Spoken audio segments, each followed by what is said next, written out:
Jaseeka Sharma thought she was stepping into a once-in-a-lifetime experience with a dolphin named Echo, but within minutes, that dream turned into a nightmare of blood, chaos, and shocking revelations that exposed the dark truth behind marine parks. Jaseeka Rahman grew up with the sea as her constant companion. As a child, she collected seashells and watched fishermen pull in their nets along the sandy shores of her hometown. The ocean was more than a body of water to her. It was a place of calm and wonder, a reminder that there was beauty in the world beyond the noise of daily life. Moving away from the coast for her studies had left a hollow space inside her, and she often found herself daydreaming about the smell of salt in the air and the rhythmic crash of the waves. When her friends suggested a weekend trip to a marine park on the outskirts of the city, Jaseeka felt a rush of excitement. It seemed like the perfect way to reconnect with the elements she missed so deeply. The marine park was popular, drawing tourists with promises of spectacular dolphin shows and once-in-a-lifetime encounters with the animals. Billboards around the city showed smiling families holding on to dolphins' fins, children laughing as the creatures leaped through the air, and slogans that promised unforgettable memories. For Jaseeka, the idea of touching a dolphin, of sharing the water with such an intelligent being, felt like stepping into one of her childhood dreams. She pictured herself smiling for the cameras, her hand resting on the sleek, gray skin of a dolphin, something she could later look back on with pride. When she and her friends arrived at the park, the scene was lively and festive. Brightly colored balloons floated above the entrance. Music played over the speakers, and the smell of popcorn and cotton candy drifted through the air. Families lined up to buy tickets, children tugged at their parents' sleeves with anticipation, and staff members in matching uniforms ushered guests toward the stands that surrounded the giant pool. Jaseeka could hear the excited chatter of the crowd as trainers prepared the dolphins for their performance. The pool glistened under the midday sun, its clear water sparkling like glass. Trainers dove in with practiced grace, their whistles commanding the dolphins to leap, spin, and splash. The crowd erupted into applause as the animals performed tricks that seemed to blur the line between nature and spectacle. Jaseeka's heart raced as she watched, her eyes following every twist and arc of the dolphins as they soared above the water. To her, the moment felt surreal. She was witnessing not just animals but creatures of legend, often described as protectors of the sea, now only a few feet away from her. When the announcer asked for volunteers to join the dolphins in the water, hands shot up across the stands. Jaseeka hesitated for only a moment before raising her arm. Her friends cheered when she was selected. With her life vest fastened securely and her heart pounding in her chest, she descended the steps into the pool. The cool water embraced her, and for a fleeting second, everything she had ever imagined seemed to come true. She was about to swim alongside a dolphin, unaware that her dream was about to twist into something far darker than she could have ever predicted. At first, Jaseeka felt a rush of joy as the water swirled around her and the dolphin approached. The trainers introduced the animal as Echo, a sleek and powerful dolphin with smooth gray skin glistening in the sunlight. Echo circled her slowly, brushing against her side in what seemed like playful curiosity. The audience clapped when the dolphin leaped gracefully into the air, landing with a splash that sent waves rolling over Jaseeka's vest. For a moment, she believed she was experiencing the magical encounter she had always dreamed of. The trainers encouraged her to hold out her hand. Echo responded by swimming closer, pressing his snout against her palm in a rehearsed trick. The crowd cheered, and cameras flashed as children in the stands shouted with excitement. Everything appeared perfect, yet Jaseeka felt an odd undercurrent in Echo's behavior. His movements were sharp, almost restless, and his gaze seemed fixed on her in a way that unsettled her. She tried to shake off the feeling, convincing herself it was just nerves. As the trainers gave their whistles, Echo performed another trick, splashing deliberately near Jaseeka. The force of the water hit her harder than expected, pushing her slightly off balance. Laughter rippled through the stands, and the trainers assured everyone that this was part of the routine.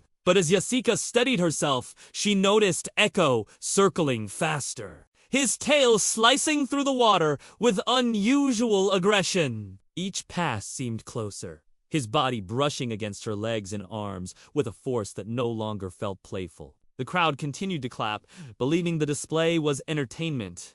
But inside the pool, the atmosphere shifted. Jaseeka tried to swim closer to the trainers, yet Echo blocked her path, moving between her and the edge of the pool. The dolphin's nudges grew stronger, jolting her backward. Her pulse quickened as fear replaced excitement. She looked toward the trainers for help, but they smiled and gestured for her to stay calm.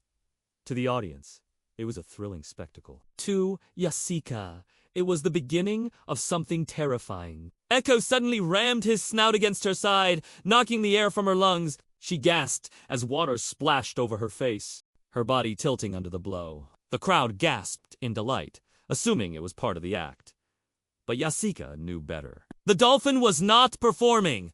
It was reacting. She tried to push herself upright, but Echo circled back with frightening speed, striking her again, harder this time. The pain shot through her ribs, and panic seized her. Trainers blew their whistles sharply, their voices rising with urgency now. They waved their arms, trying to redirect Echo, but the dolphin ignored the commands. Jaseeka's fear intensified as she realized she was trapped in the water with a creature far stronger than she was. A creature that had turned from charming to hostile within moments. The cheers from the audience faded into murmurs of concern as the playful illusion crumbled. What was supposed to be a safe encounter was unraveling before their eyes. And Jaseeka was caught in the center of it, struggling to stay afloat as Echo's behavior grew increasingly unpredictable. The pool that had once felt like a stage for wonder now became a trap from which Jaseeka could not escape. Echo's speed increased as he darted beneath the surface, his shadow gliding just under her feet before rising suddenly with terrifying force. The first real strike left her gasping, her ribs aching from the blunt impact. She tried to scream, but water splashed into her mouth, forcing her to choke back both air and fear. The crowd clapped half-heartedly, unsure whether they were watching a trick or a mistake. For a few seconds, confusion blurred the line between performance and danger. When Echo returned, there was no doubt. His powerful jaws grazed her arm, leaving a deep cut that bled instantly into the pool. Red swirls spread in the water, and the audience erupted into horrified cries. Some parents pulled their children back from the railings, shielding their eyes, while others raised their phones, capturing every second of the unfolding nightmare. The trainers plunged into the water with frantic urgency, their whistles shrill and ineffective. Echo ignored them, thrashing near Jaseeka, as though the commands were nothing but noise. She flailed desperately, her life vests barely keeping her afloat as the dolphin struck again. This time, with its tail. The blow sent her spinning, her head colliding with the surface in a dizzying crash. Pain blurred her senses, and panic set in as she realized she was no longer in control of her body. The audience's gasps became screams, the cheerful atmosphere of the marine park collapsing into chaos. People shouted for help, but inside the pool, seconds stretched into an eternity. The trainers tried to distract Echo with food, tossing fish into the water in hopes of diverting his attention.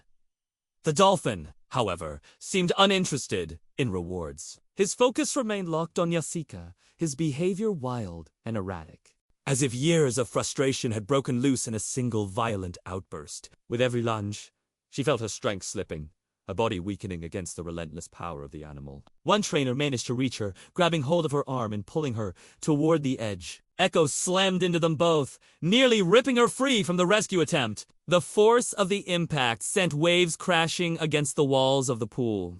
Blood mixed with chlorinated water as trainers shouted commands that no longer carried authority. The crowd cried out in disbelief, some begging the staff to end the show. Others frozen in shock as they witnessed something they could never have imagined. Finally, after what felt like an endless struggle, two trainers managed to lift Jaseeka from the water. Her body was limp, her skin bruised and torn, her face pale with shock. Gasps of relief and horror filled the stands as she was dragged onto the deck. Echo thrashed angrily in the pool, circling with aggression, his screeches piercing the air. The trainers quickly blocked the dolphin with nets, forcing him away as medics rushed to Jaseeka's side. The poolside was chaos. Shouts from the trainers blended with the cries of children and the alarms of emergency staff. Cameras continued to record as paramedics carried Jaseeka away, her arm wrapped hastily to slow the bleeding. What had begun as a dreamlike encounter had descended into a nightmare broadcast in real time. The illusion of safety had been shattered, and everyone present knew they had witnessed something far darker than a performance gone wrong. Jaseeka was rushed through the corridors of the hospital, her clothes still soaked with chlorinated water and streaked with blood. Doctors and nurses moved quickly, assessing the extent of her injuries. Deep gashes along her arm required immediate stitching, while X-rays revealed 2 fractured ribs from the dolphin's powerful strikes.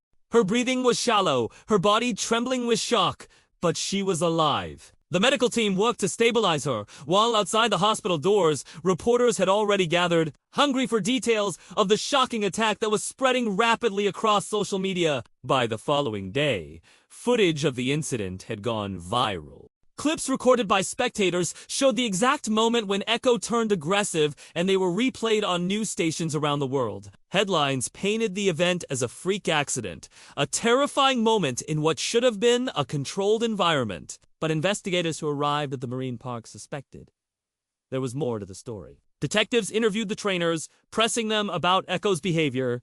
Under pressure, some admitted what had been hidden from the public.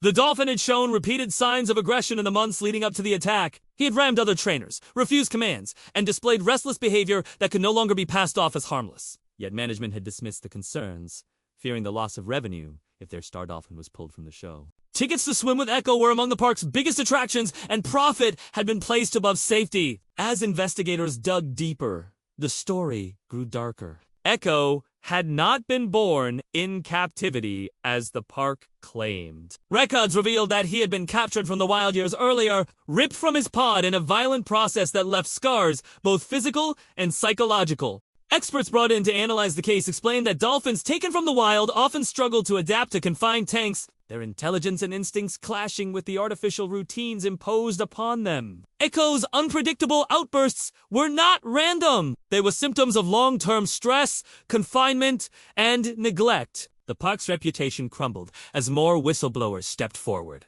Former employees confessed that Echo was not the only animal displaying dangerous behavior. Injuries to staff had been quietly covered up, and trainers had been instructed to smile through their fear. Behind the scenes, the reality of marine captivity was far from the family-friendly image projected to the public. Jaseeka, still recovering in the hospital, began to realize that her story was not just about a personal tragedy. She had become the center of a debate much larger than herself. Activists rallied around her case, demanding that the park be shut down and that dolphins no longer be held in tanks for entertainment. The attack that nearly cost her life exposed years of deception and cruelty, sparking outrage that spread far beyond the town where it happened. The investigation was far from over, but one truth had already emerged. Echo's attack had not been a random act of violence. It was the inevitable breaking point of an animal pushed past its limits, and the cost of ignoring the warnings had been nearly fatal for Jaseeka. The courtroom was packed